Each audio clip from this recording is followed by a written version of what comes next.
Hey, welcome to the Master Your Mix podcast. My name is Mike Indovina, and thanks for hanging out with me today. Today, my guest is Jack Emblem, and if you're not familiar with Jack, he is a Grammy-nominated engineer, best known for his work with Charlotte Day Wilson, Dean, Aaron Paris, Jesse Gold, Wild Rivers, and a whole bunch more. And in this conversation, we dive deep into Jack's process behind mixing. And one of the things that comes up a lot is this concept of creating contrast in your mixes. And, thinking about things like bright versus dark, loud versus quiet, wide versus narrow, all of these different things that we can do to create contrast in a mix so that you can keep a clear focus for a listener. If people are distracted by too many things being separated and loud all the time, there's no clear focus for people, and it's going to be very overwhelming.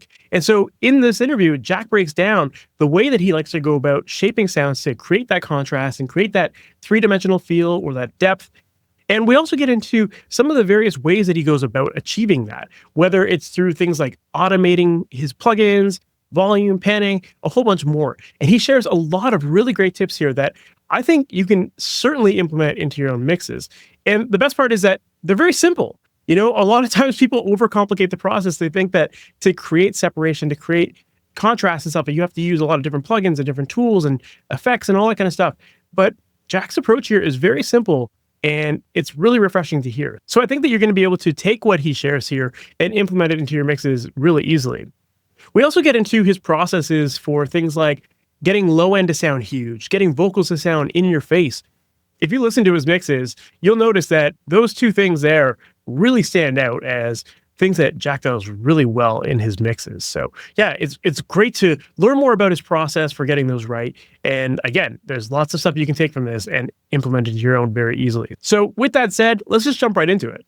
Jack Emblem, thank you so much for being on the MasterYourMix podcast. How's it going today, man? It's going great. Thanks for having me. I'm excited to be here. Of course. For people who might not be familiar with you and who you are, what you do, and your background story and how you got into all this stuff, can you give us that? Yeah, absolutely. So I'm a mix engineer here in Toronto. I grew up kind of a similar story to maybe most people in my profession, just like loving music, playing an instrument. I grew up in a pretty musical family. I got a lot of siblings. My parents played records all the time and gravitated towards the drums. And so, went hard into drumming and got bit by the jazz bug early on. And, I was in bands growing up. And, that was kind of like the only thing I thought was possible. I remember I was just like loved drumming so much. I was in bands in high school and we were in the recording studio. And I ended up, going to school for music, which was great. And, had a little bit of a light bulb moment there because I remember I was in like first year or second year and I'm looking over at these other drummers and I was like, whoa, I am not that good. And it was kind of a hard moment for me because I didn't really know other careers in this industry other than you're a musician. And the school I went to had all these different programs where you had to like select a major. And so I saw that there was a production and engineering major there. And that was like a huge light bulb that went off in my mind and was super inspiring to me because it was kind of a way of me being able to contribute more to music. I really had no idea what else was out there. So I kind of like dove headfirst into that. And that's really kind of where my love for being in studios and recording and mixing came to be. And, I did a lot of different things when I graduated school. I was producing records. I was writing songs. I was drumming on records. I was doing sound design for commercials. I was cutting up voiceovers. I was writing jingles. I just kind of just did everything I could. But even within those different kind of roles, whether I was producing something or cutting a voiceover or doing sound design, I was always interested in that final mix polish. So, it's no surprise that I am a mixer today because even, mixing starts by like putting more treble on a guitar amp or a bass amp. I was always just so into that. And so looking back now, as I look over my musical career and kind of how I started, there's no surprise that I ended up being a mix engineer because I was always super, interested in this and just really fascinated by it. And I think as I went through all these different roles, I just realized what you're good at and what you're not good at. And even though I thoroughly enjoyed, doing, producing, songwriting, and, I still do some of that today, I was always just so passionate and obsessed with mixing. How do I get a song to sound the way these records I love listening to sound? And, how do I connect with artists and finish their music? So it's been a really great journey, but I'm super happy that I've done all of those things that has kind of led me to this point. For sure. I feel like I have a very similar story where, yeah, I was doing like the voiceover work, I was doing the post-production stuff and, live sound. It was keeping my feet wet in as many avenues as possible to figure out, where it would stick. But yeah, I think like looking back at that as well, there's so many things that I learned along the way that can definitely apply to what I do today.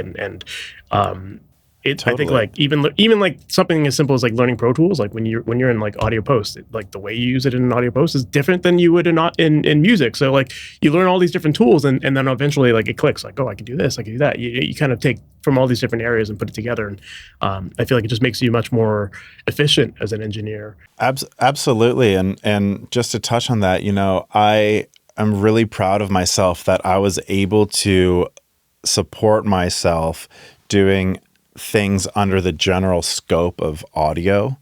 I didn't have to take a coffee shop gig or a bartending gig. And, obviously those jobs are important because you need to, afford your life and pay your rent and pay your bills.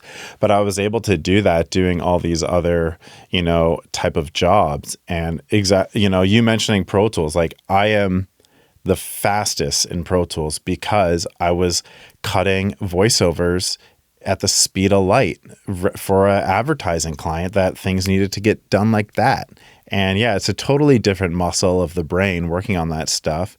But, now to music, it's like, I always say like, try and just get to the creative state. And so getting all the technical things out of the way is super important because, you then just get into a workflow that works for you. And but no, definitely like Pro Tools skills or all the engineering stuff or organization or being on time, all of those things are really important skills that I was able to learn in all these different, other avenues before I became a full-time mixer. For sure. So then while you were doing all of that stuff, were you kind of just recording bands and stuff like that in the background and just trying to build up your clientele that way? Absolutely. I worked an amazing job at a post-production house and I loved it. And I was there for 8 hours and then I would work on music from 6 p.m. to 10 p.m. and I'd go to bed and I'd wake up and do it again. And I was, looking back, I was like, whoa, I can't believe I did all that. But it really just, it led to this point. So I was doing anything I could to work on music and to work with bands. And, I didn't really have a studio space. So I was able to work at a studio and then bring clients in. So I was around the clock for sure. That's awesome. So you talked about how like the thing that kept you the most interested was like this concept of finishing a mix and putting it all together. Yeah, I'd love to dive into your process these days in terms of what that looks like when it comes to mixing for artists. When it comes to a new mix, like what's your typical way of approaching a new mix? What are you listening for? What's your process look like there?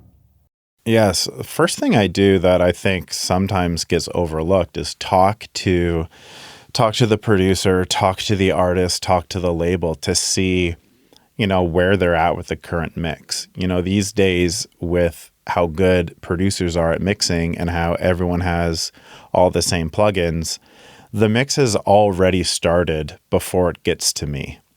And I don't think there are any like rough mixes anymore. It's things are getting really good and every job is different. So I find the hardest thing or the most important thing is understanding my role.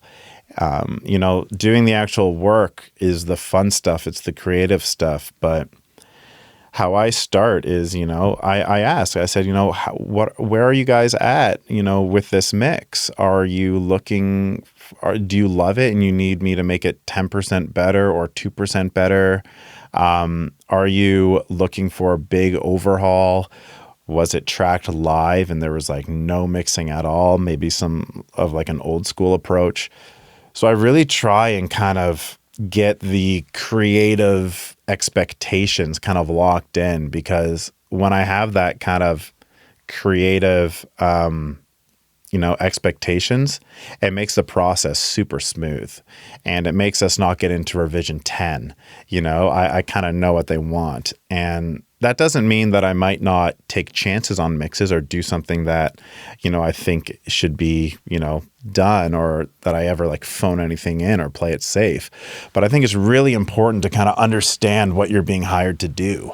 And again, nowadays, by the time a mix comes to me, so much time has been worked on that song, and I think that's something as a mixer you really need to respect. All the writing, all the production. Songs could take months, they could take years, and then it comes to me, and I'm working on it for a couple days, and then it goes out in the world. So, again, it doesn't mean like that I play anything safe or don't take big swings, because I do all the time.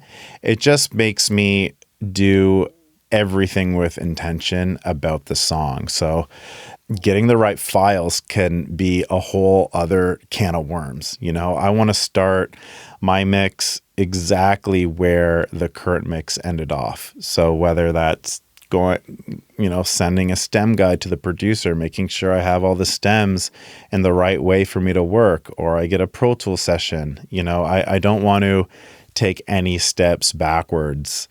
If I'm listening to the reference mix and there's a guitar that has like lasers shooting out of it and 1,000 reverbs on it, and then I look down in the mix stems and it's dry, I go back to the producer and get them to print it. So I always want to take steps forward, and I find all of these things, from just understanding your job, talking to the artist, getting the right files, that can take a lot of time. There can be rounds of, the stem's not right, or this or that. And, sometimes you don't have that luxury if someone's like, yo, we need this mix in 3 hours. But the more I can kind of curate that starting process, the more the mix process is kind of seamless and smooth sailing. For sure. No, I love that. I think that's such an underlooked thing of like sending someone a guide of your own file submission guidelines. I do that all the time. It's such a small thing, but it plays such a big role in how efficient you're going to be. And if it's going to take you hours to get set up with a mix, just because people are sending you random files, like, why not optimize that process and just give people some instructions to follow? And then that makes your life so much easier. And then like you're all on the same page as to like what you've done with the files, or Totally. between both people, right? Absolutely. If you're a chef, I want these 3 knives. I want the oven preheated this. I need a cast iron here. I want these spices, and then I'm ready to go. It's like kind of like the same process. Get your tools and get ready to work. And then, when that process is done and I'm sitting down and it's like time to go, I'll listen to the current mix maybe 2-3 times in a row. And I'll write down some questions on an actual notebook that, sometimes today is kind of crazy. And I'll make observations of, what do I like about this? What do I not like about this? What do I find this song is about? What do I think the artist is going for in this song? What is really important here? What are things I want to fix? And I just make some bold moves like that, or write down some thoughts. And then I will start with whatever I'm drawn to after that process. I used to, in my earlier kind of mixes, maybe like 5-6 years ago, always start with the drums and then the bass and then bringing things in like that.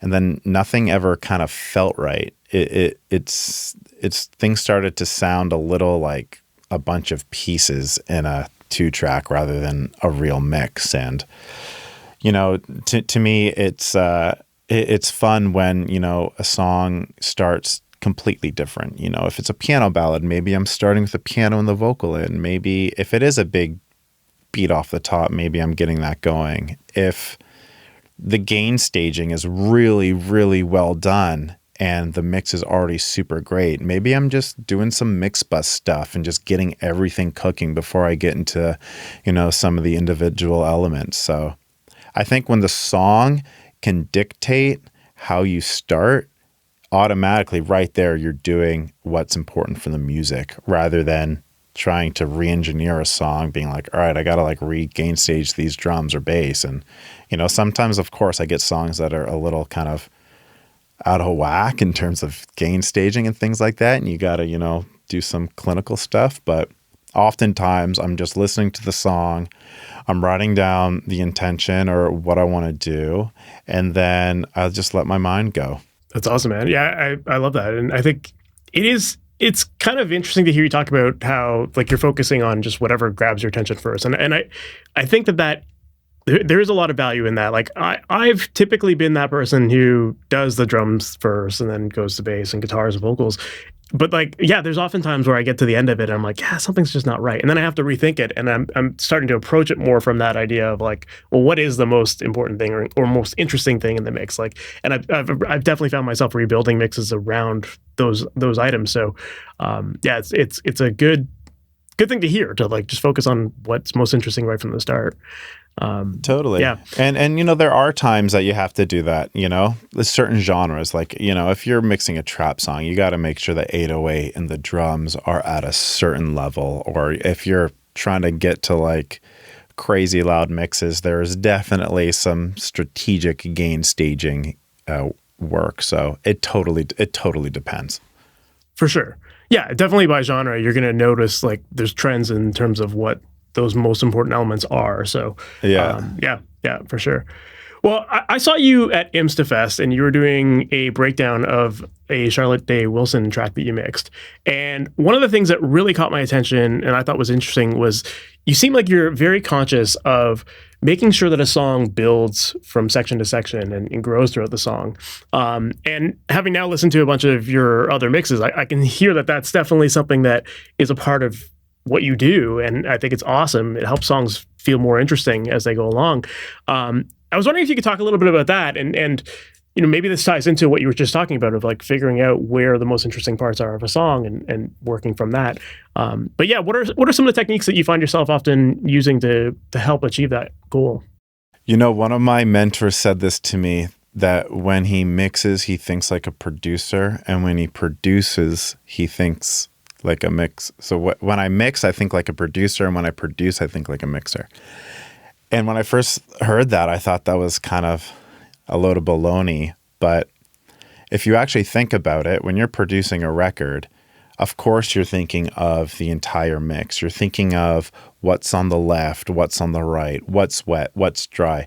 What elements are you using to fill up the low end? What's high end?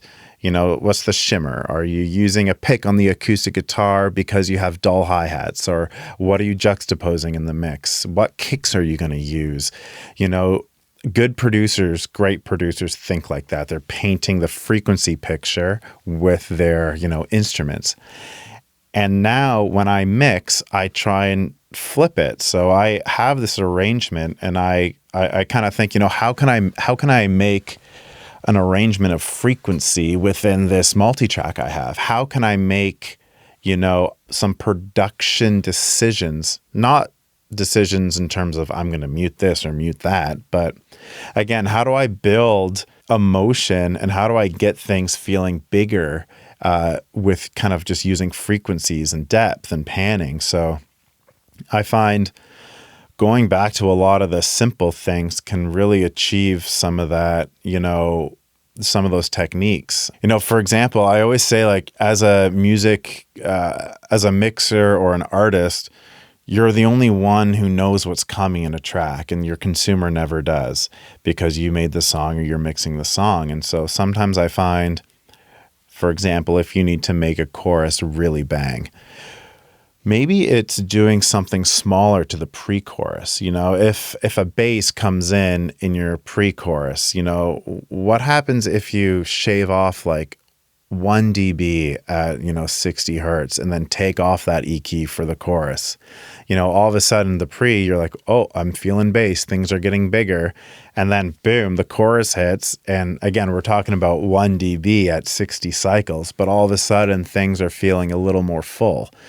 So I find, those can be some interesting techniques, or, let me increase the pre-delay on the vocal reverb in the chorus, because now it makes the vocal forward and you still have this like atmosphere going around it. Tucking in backing vocals a little on the chorus and opening them up a little bit on the post hook. I think these are like small things that I don't do on every mix, because sometimes you just need things to hit from beat one. But I find when you can kind of build arrangements with frequency, or start panning things front to back, start automating some effects, you can really, get things to feel bigger without all of a sudden cranking stuff.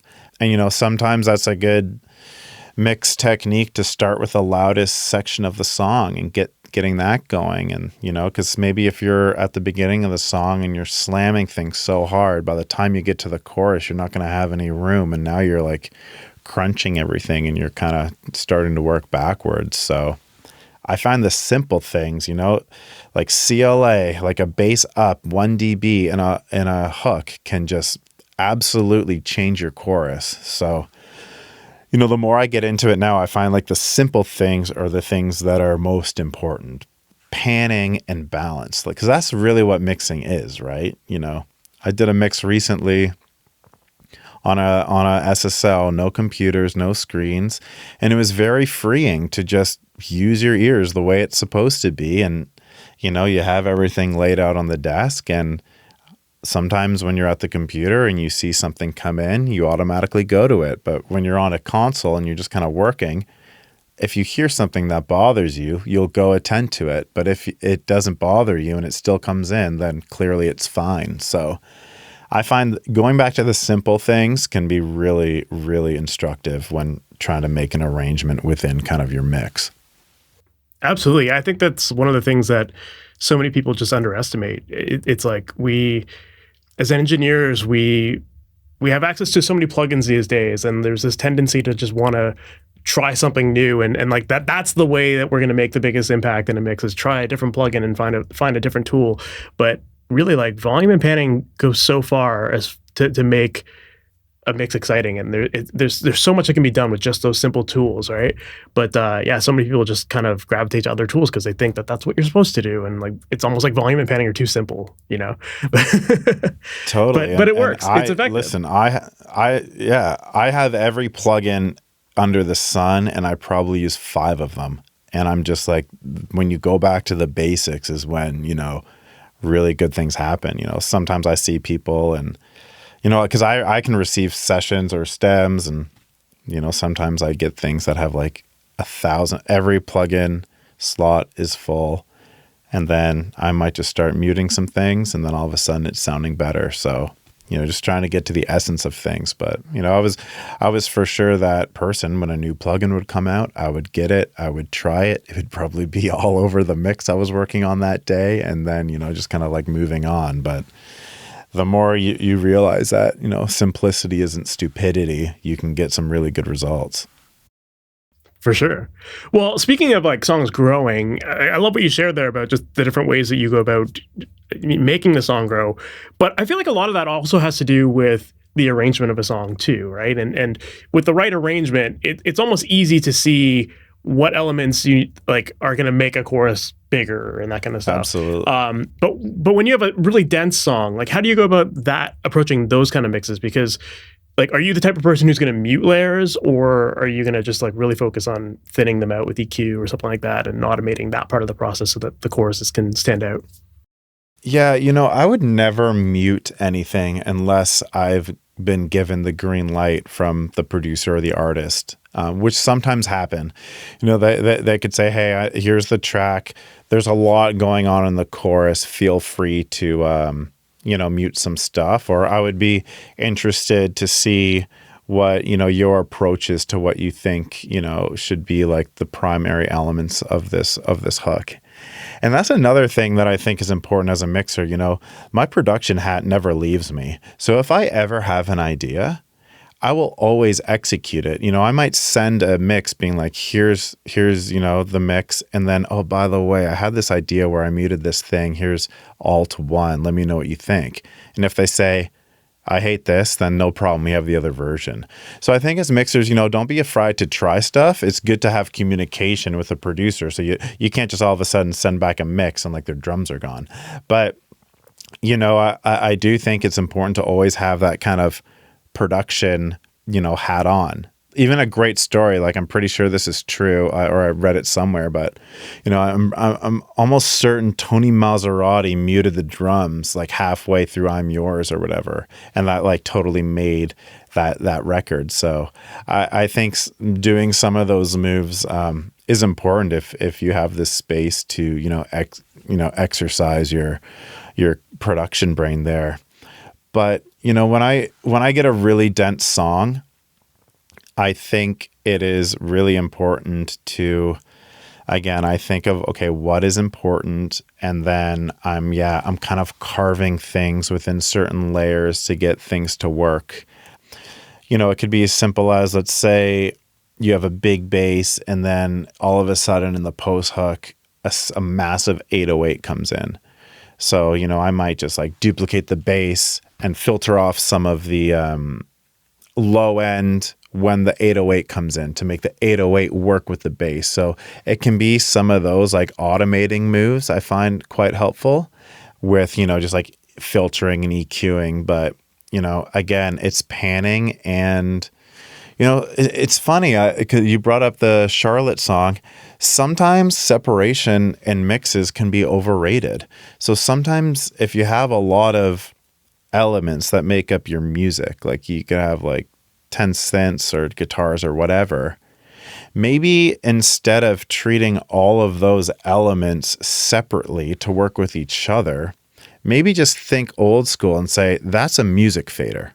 I'm not even thinking of what's inside of there. Like, I'm not even thinking about the 10 guitars or all these synths. I'm just thinking of this as music. So I might process the whole thing to kind of work with other elements. So sometimes just like a different mindset shift is important because, as engineers, we're taught that separation is everything and you want to hear everything super clearly. And yes, that is true sometimes, but sometimes you just want things, sometimes mush and gush and muddiness is good. And you just have to kind of work with it and it's a part of the sound. I think that's a great that's great to hear, and I think it is important for people to hear that too, because it's it's one of those things you have to be assessing like what is the role of the instrument in the song, right? And I guess if everything is separated to the point where you're clearly hearing everything, then in many ways that can create a lack of focus on what really is important. So, by treating things as one group and just like a musical pad or something like that, definitely allows for more focus of a lead vocal or whatever else is there that's important. So, I think that's a great way of looking at it for sure. Totally. Well, another thing that I wanted to ask about too is that I think you do a great job when it comes to mixing vocals, and your mixes tend to have really clear, focused lead vocals. And even when it comes to background vocals, I feel like you do a great job of treating your background vocals so that they really act as support, but without getting in the way of a lead vocal. And so I'm curious to learn a little bit more about your process when it comes to vocals and how you like to go about getting that in-your-face sound, but without it feeling disconnected from the rest of the mix. I want to hear the vocalist sound as natural as possible. So I really just want to hear him or her or they sing the way, they sing. So I try to keep things simple. I EQ and compress, and of course I filter some stuff, but I try and get the voice to sound the most natural it can be. Almost kind of like a spoken word type of setting. And again, that definitely depends on like how the vocal comes to me. Sometimes I get a raw vocal, 9.99999 times out of 10. The vocals I receive are already process like crazy. So I really just have to see, okay, what's going on? I don't think I've gotten a vocal in the last 100 mixes I've done that already hasn't been compressed and EQ'd and processed. And I think that's a good thing. Vocalists know what they like. They know what their sound is. They know what their EQ is.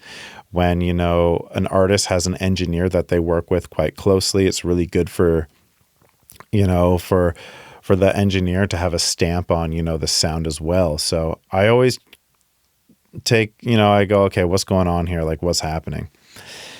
And then, I mix in the box. I have some hybrid stuff too. It really just depends on the genre of what I'm trying to do.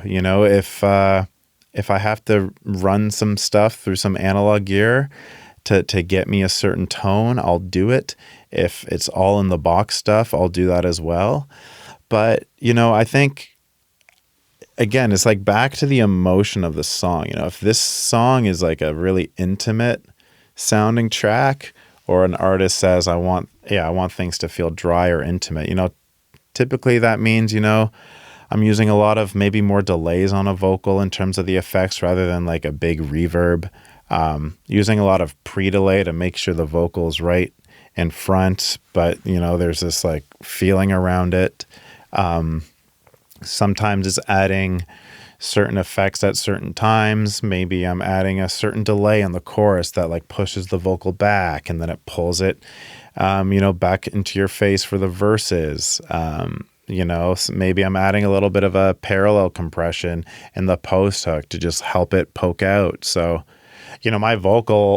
my vocals here or on mixes, you'll see I'm doing a lot of different things at different times. Maybe I have to EQ the verse a little differently than the chorus because the instrumentation in the chorus is different and I need to, make things work. So it's a lot of automating things like that and effects that can really make sure the vocal's kind of in your face, yet it's moving and it's in this song. So I find doing a lot of those moves super helpful. Very cool. You've mentioned pre-delay a couple times already. Could you maybe explain a little bit more about? Well, I was going to say, can you explain a little bit more about your process and thinking when it comes to how much pre-delay to go with and how that relates to that depth effect that you're going for? Totally. Well, for anyone watching who doesn't know pre-delay, you're delaying the send of the reverb. So if you have a reverb on the vocal, then the second your vocal hits, it'll go into the reverb. But if you put a pre-delay on it, whether it's in milliseconds or it's like a quarter note, it'll wait a quarter note before the delay goes. So, sometimes I find you can kind of time it with the song. Sometimes that can be interesting. If I'm, I want things to kind of be in time, I might use a quarter note, or I'll actually use like a delay plugin to go into the reverb to make sure things are kind of like stacked on the beat. Or if, I want the song to feel a little laid back, maybe I'll set the BPM 2 beats slower on the delay than it actually is in the song. So you're having this like swinging feeling. So sometimes I think of those things, but oftentimes I find having a few or a couple different reverbs can kind of help. I might have a reverb with like 80 seconds of pre-delay, and then I might have a reverb that has like 200 or something crazy, super tucked. So you're just having all of these like reflections come in, and I find I get better results maybe doing a few effects than one big effect. And so yeah, that is how I kind of think of things, because I do want vocals to be heard. I do want the artist to have the lyrics that they wrote to be understood. So I find that's, again, simple technique that almost always works. But sometimes it's playing around. Having a massive pre-delay can super help, or sometimes it's no reverb at all, and it's a tight ambience, or it's a slap, or it's, no reverb. Sometimes, it's adding effects to other things to make the vocal sit. I could have a really dry vocal, but maybe I'm adding some, space to the music to kind of make it work. And then the vocal you might think that there's reverb on it, but there's actually not. And you're kind of like juxtaposing the dry with the wet. That can be super helpful. Also EQing your vocal with the reverb. If you have a super bright vocal from an artist and the artist likes the vocal to be bright, maybe I'm sending a super bright, reverb to a real dark delay or a real dark reverb. Now all of a sudden, like, you're getting that kind of juxtaposition of frequency that can, be really interesting. That's very cool. Yeah, it's creating contrast, which is pretty cool. That's awesome, man. You'd mentioned that like a lot of times you're getting tracks that have already been pretty compressed with vocals. How often do you find that you are adding more compression after the fact, or how much does compression contribute to that interface sound that you're going for? I find sometimes the compressors I use, I'm trying to get more of the tone out of them than I am to actually like reduce. So, I kind of think of compression like two things. If there's a lot of peaks, I would use like kind of like a clean utility type compressor, if I really need to. And then if I'm trying to just get a tone, then maybe I would go for something that has a little bit of a sound. So, oftentimes I'm using compression to get a sound out of the plugin or, the outboard gear rather than kind of, reducing things or squashing things. I would say it's case by case basis, but I'm definitely compressing when things are coming in.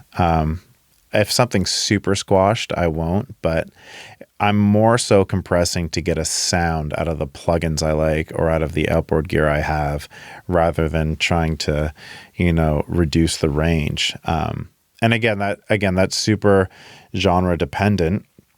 Or if something has come in pretty compressed, maybe I'm just adding parallel compression to kind of help poke it out, and I'm actually not touching the original signal. That's, a great technique.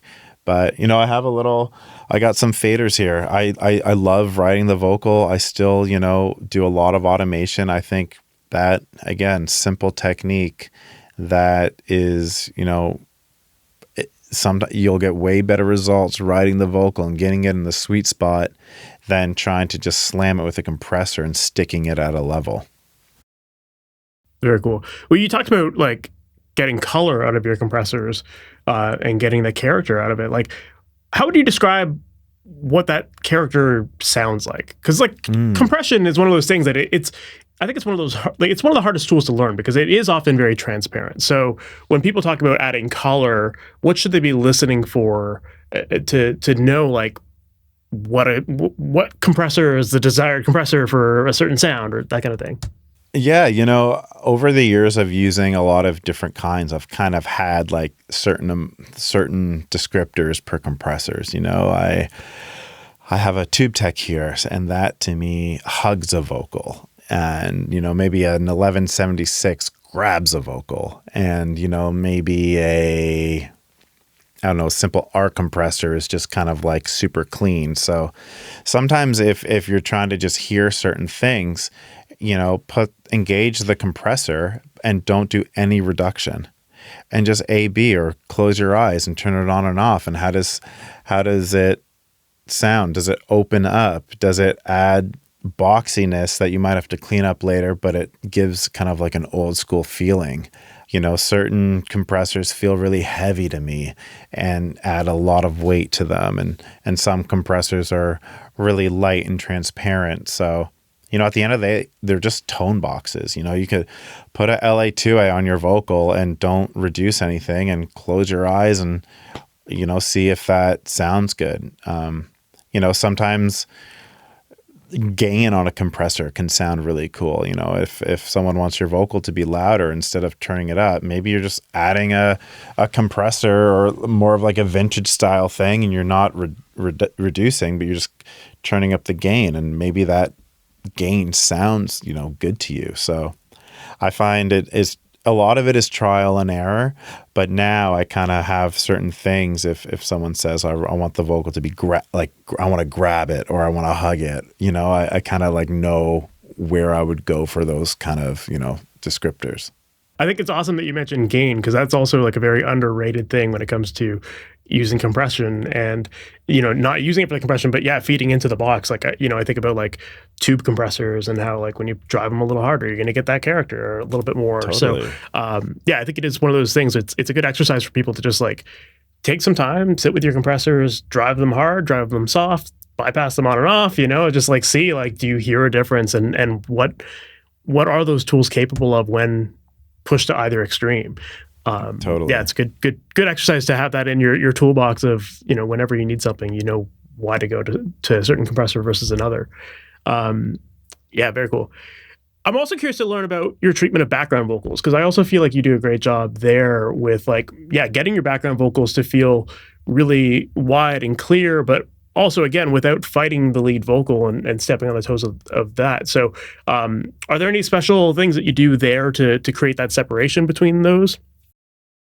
A simple thing that sometimes gets overlooked, if it's not a big stack or if it's not a big, like, chant vocal, sometimes, I find it really helpful to, darken your backing vocals a bit, reduce a bit of the top end. So the lead has the top end and the backs don't. So there, all of a sudden, you're just pushing the backing vocals into the track a bit more without them, kind of fighting.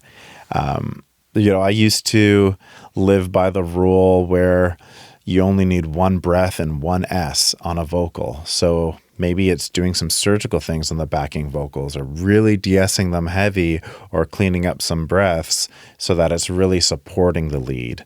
And again, that's super genre dependent. If you listen to some of the Billie Eilish records, when her vocals are just so wide and so amazing, you hear all these flams. It's like, it's incredible. And that's totally a part of the sonics there. But, sometimes doing some cleanup in the BGVs can be super helpful, or, giving them their own identity. Sometimes they don't want to sound in the same space as the lead vocal. Maybe it's a different reverb treatment. Maybe it's a different kind of compressor to kind of give them a little bit of a personality. So I find working on the tone can be super helpful as well, rather than kind of having the same chain. Maybe it's a different reverb. Maybe you're doing a little bit of side chaining with the lead to the backing vocals on some of the frequencies that maybe are super prominent in the lead that can kind of help sync them in. But oftentimes I'm thinking of more of like the tone, like, okay, if this lead is, sitting here and I want the BGVs to kind of wrap around, what am I doing? Am I just riding the fader? Am I adding a different kind of compressor? Am I doing some side chaining? Am I, cleaning up a lot of the consonances and the S's and the attack so that the lead has all of that? Those are a few things that I kind of run through my mind quite quickly in order to, get those feeling good. And that sounds also like very technical. Sometimes it's just turning them down, turning them up. Sometimes it's like not overthinking them, just like put them in, pan them, just balance, For sure. Yeah, it's like you've mentioned contrast a couple times as well, and yeah, it definitely seems like a big part of that contrast for you is the loud versus quiet, or the bright versus dark, and it makes a lot of sense as far as like creating that three-dimensional feel or that stereo feel, and giving things their own place within the mix so that the focus is still there. I think that's really important. And it's something I noticed too, like listening to a lot of your mixes, I feel like most modern mixes these days tend to be like really bright, and they almost get into that boundary of like being a little bit harsh in some cases. But I feel like with your mixes, musically, there's this like smoothness to them in the top end where it actually lets the lead vocal sit a little bit more on top of the music, but again, without being really harsh, like, because you only have like one element that has that kind of whispery, kind of nice airiness to it, right? So, yeah, it's definitely cool to hear how you're implementing all of this contrast and also just the simple ways you're going about doing it. I think that's really helpful to know. Yeah, and I think also listening on different sound sources can be really helpful because, yes, I like to make everything work together, but if I'm given a song and everything needs to be bright and everything needs to be loud, I'm not trying to like make things dark to make this fit in. It's like, okay, this is what it is. So sometimes I'm like, okay, I got to crank it to see what frequencies are bothering me, or I got to blast it out of my iPhone to see what's happening, because, you know, at the end of the day, like you got to do what's right for the song. So if I'm given a super bright pop song and it needs to be super bright, and they don't want the backing vocals to be a little this and a little that to make the lead fit, everything's supposed to be kind of a wall of sound. That's a whole other approach of, you know, okay, you know, making sure things aren't super piercing, or you're kind of right there, or you're doing some, you know, Houdini tricks to kind of like make it all work. For sure. Well, one other element that I'm also curious to ask about, and we've touched on this a little bit, is the way you handle low end as well. And I feel like your mixes just have really solid, clear low end. And I know that's something a lot of people struggle with, is finding that balance of like getting their bass to feel controlled and big still. What's your typical approach there? I know you've talked a little bit about maybe letting bass grow throughout a song by shaving off some low end in certain sections of a song. But as far as overall treatment, like what's your general approach there? You know, I tend to leave the low end alone. You know, if you have a massive 808 or you have a massive bass, oftentimes I'm working on the other elements to make, you know, those elements kind of live in their own zone. You know, I find if you mess with it too much, that's where you can get some problems. But, you know, another thing in terms of bass, of how I think, you know, I think sometimes people forget that a bass guitar, it's an instrument, and there's movement there and there is melody there. And for me, I really like to hear the fingers of a bass. I like to hear the player, the pops, you know, the notes. Obviously, you know, the bass is a way for, you know, low end to be in a song, and it's obviously an important element. But sometimes I find people focus so much on just maybe like the sub and the fact that you have low end frequency in your mix, rather than like, this is an instrument here. So I like to almost go the opposite at the beginning. You know, I like to hear the bass. I look for where the fingers are. I like to poke that out, you know, whether that's a little EQ move, but, you know, I really want the bass to sing in a track. And then when it comes to, you know, making sure there's big booty on records, I find the more I do is always not the right approach. So these days on some, you know, basses, I have maybe a couple plugins, but it's important to kind of leave the bass alone sometimes and work around the other things. You know, if you have a bunch of basses and you have an 808 and a sub and a this, maybe you are doing some arrangement tweaks, like, okay, when I got to duplicate the 808 and distort it to make sure the 808 attack comes through on the iPhone, but then this bass is here, I got to duplicate the sub bass and shave off it there or distort it so I can still hear it, but now this other 808 synth, so that's going to take up the low end there.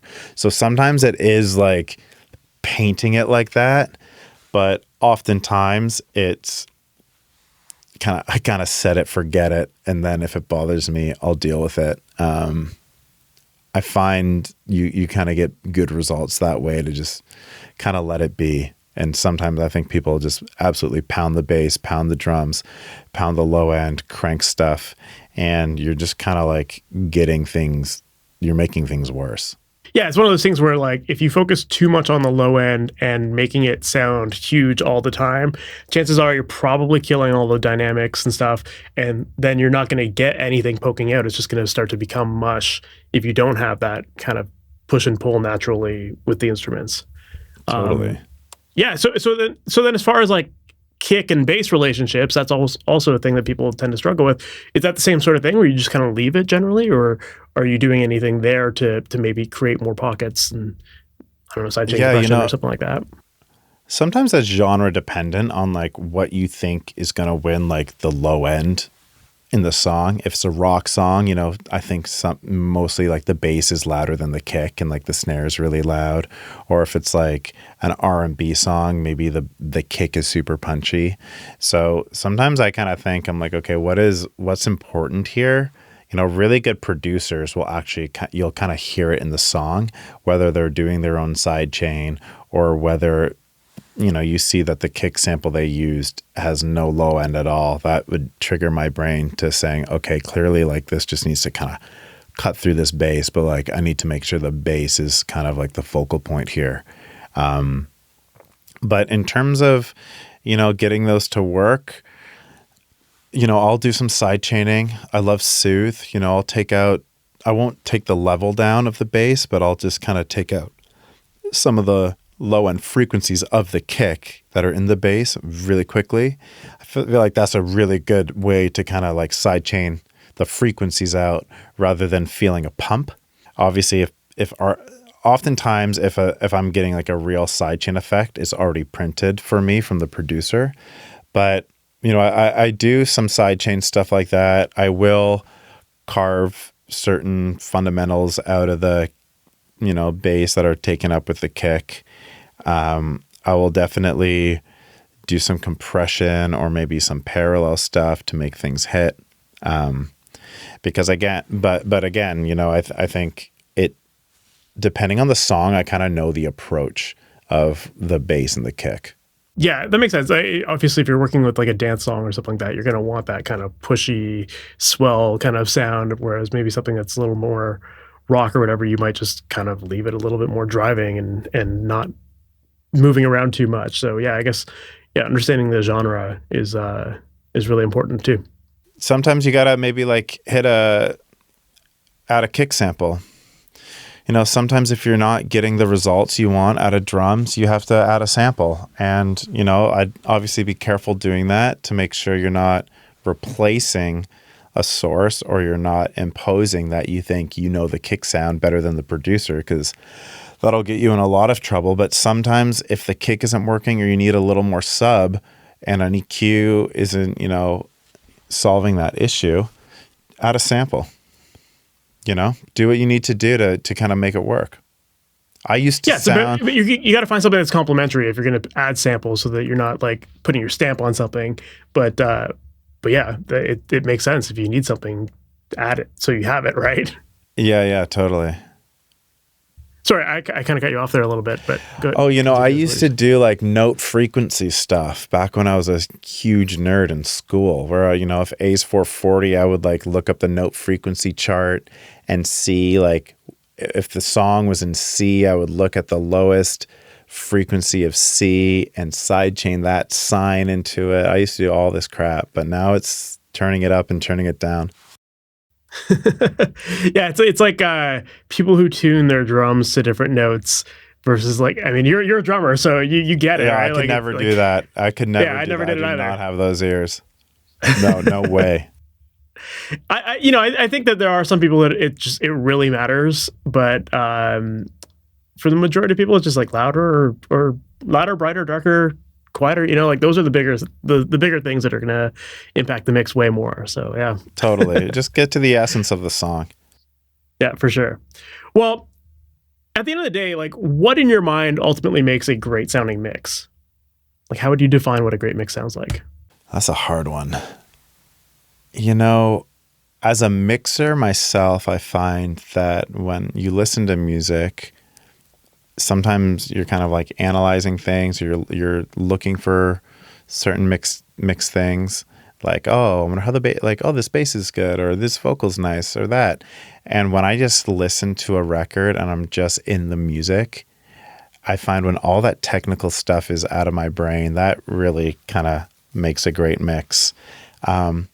But I think the non-engineering answer to that on my end is just when I have like goosebumps, or like my body is like, I'm feeling something, like it's true. I did a mix recently for a client, and I said, do you think it's done? And she said, well, I have goosebumps on my arm, so I think the answer is yes. And that is really what we're trying to get to. No one wants a perfect mix. No one wants something that has no resonant frequencies, or there's no clicks in the vocals. People want imperfection because that's who we are. And that's what makes art. It's an impression. And When I listen to something and I'm getting an amazing feeling, or I want to, dance to it or cry to it or laugh to it, that's when the mix is amazing. Makes sense. Yeah, I don't even think the audience is aware of resonant frequencies. It's like, so it's they're not like, there's way too much of that. Yeah, it's too much 800 hertz or something like. You never get that kind of thing, and it makes sense that artists aren't even asking for that either. They're just concerned with like the overall big picture because they're listening to it like a fan would too. I mean, at least the majority of artists who aren't very technically minded are going to be that way. But yeah, we have to be making music that's going to move people and not have anything that's going to be too distracting either, that the non-technical people pick up on that kind of thing, I guess, right? Yeah. It's a feeling you're going for. And especially nowadays, I think a lot of artistic mixing is coming back, which I think is super inspiring. And, people are just making records the way they want them to sound. And it's cool when things aren't sounding super clean, or there is like crazy amount of low end here. That's a decision. And I think when you can make a decision and stand by it, that's when really good stuff comes out. Love it, man. Well, I think that's a great spot to wrap up. Jack, if people want to learn more about you, maybe even work with you, like what's the best way for them to do that? Good old Instagram, Jack Emblem. You can also, I got jackenblem.com going, but that's kind of like the way to reach out to me and my team. And I'm definitely always looking for great music. It's what drives me every day to do this job, is to work with great artists no matter where they're at in their career. Nothing beats a good song. Absolutely, man. Well, thanks again for hopping on. I really appreciate it. And yeah, it's definitely great to learn more about your approach to all of this stuff, and lots of great things to think about that people can definitely implement into their mixes. So thank you again, man. I really appreciate it. My pleasure. This was great. Thank you. No problem.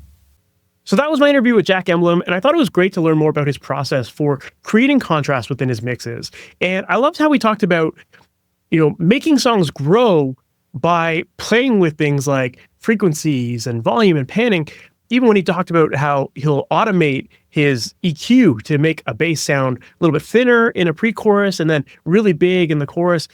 I watched him do that firsthand at a conference that I was at recently. And yeah, it's such an effective way of making your choruses explode and just feel so much more full. And so, yeah, creating those contrasts from a verse to a chorus, or making something bright versus dark, or loud versus quiet, or, center versus left or right. Those are all different things that can create that separation and that impact in your mixes. I think Jack shared a lot of great ways that you can go about doing that here. I also thought it was great to hear him talk about how separation can be overrated. We just talked about how all of these things he's doing are creating separation, but I thought he brought up a really good point too, that sometimes too much separation can actually be a pretty dangerous thing. And again, when we're thinking about this contrast sort of concept here, we can't have everything super clear, because if everything is super clear and separated, then nothing is really the main focus. And so if you listen to his mixes, you'll hear that with certain elements of the tracks. Like I mentioned in the episode, he does an amazing job of getting his vocals to sound really nice and clear. But that's because there's not a lot of other stuff fighting for the same space, and that there's not a lot of other stuff that is very focused and separated to the point where your ears are distracted from the lead vocal, right? So again, it's all about shaping the sounds and creating the contrast and building the sections so that your ear as a listener knows where to focus and it's not distracted by the rest of the mix. And again, listen to Jack's mixes. They sound incredible. And you can definitely start to hear his process when you listen to those mixes. You'll hear that separation. You'll hear the contrast that he's creating. And it goes a really long way. And I mean, in 2024, his work was nominated for a Grammy Award for Best Engineered Album. So obviously the guy knows what he's talking about, and he's doing great work. So yeah, I thought that was a great episode. Loved learning more about his process. I hope that you found that really helpful too. If you did, please make sure to subscribe to the podcast. That way you're notified about all new episodes as they go live each and every Wednesday morning. And if you're looking for help with your tracks, if you're not quite sure what your tracks need, if you're not sure how to get that separation, how to get that polished, or how to even track your instruments correctly in the first place to make the vision that you hear for your songs to come to life, that's exactly what I'd love to help you out with. And in my coaching program, Amplitude, that's exactly what I help my students with. In that program, we establish what the sound is that you're looking for with your tracks. And then we cover the recording, editing, and mixing processes together so that you have a repeatable step-by-step process for making the right decisions and knowing what to be listening for, what to do next, and ultimately how to know when you're done with your tracks. And throughout that process, I'm working with you, hopping on calls, I'm helping mix with you. We're doing this all together to make sure that you reach your goal and you get the sound that you want. Now, if you want one-on-one help with your tracks, make sure to visit MasterYourMix.com/amplitude and you can get all the details of the program there. On that page, there's a link where you can book a call with me as well. I would love to hop on a call to learn more about what you're working on, what your goals are, what's working for you, what's not working for you, and to see how I can help you, if I can help you. I only work with people in this program who I truly believe I can help. So if you are interested in having someone to guide you through the process so that you can get the results you want, again, make sure to check out that webpage, book a call, and let's chat. I'd love to help you. So once again, MasterYourMix.com/amplitude to get all the details there. And with that said, we've reached the end of this episode. Thank you so much for sticking around, and I can't wait to chat with you in the next one. We'll talk soon. Take care. Thanks for listening to the Master Your Mix podcast. Please make sure to subscribe on your favorite podcast app and leave a review.